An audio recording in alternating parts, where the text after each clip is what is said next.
Dealing with the Vcruntime140d.dll pop-up. I'm Sophie Chen, a Windows support engineer, and I'll show you the professional recovery for your system packages.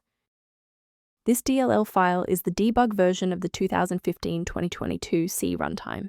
It is used by developers to troubleshoot application crashes and memory errors. It includes detailed logging and assertions not present in standard production DLLs. Now that you have the context, let's move into the repair process with a fresh installation. This issue is commonly resolved by reinstalling Microsoft Visual C Redistributable. Download both x86 and x64 versions of the Visual C Redistributables from Microsoft and install them. If the installer was unable to bridge the gap, we will move to phase 2 of our diagnostic to refresh the system's memory. A quick system restart is a practical way to ensure that all shared libraries, including the Vcruntime140 debug, are being loaded correctly into the current session's memory. To keep this tutorial handy, make sure to bookmark it or hit like button before you reboot.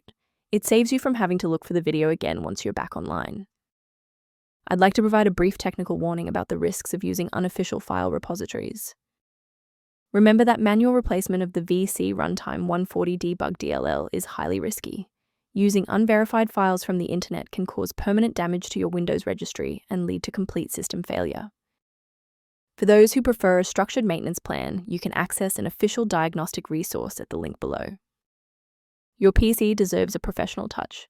Click the link below for the maintenance tool to manage the Vcruntime140 debug dependencies today.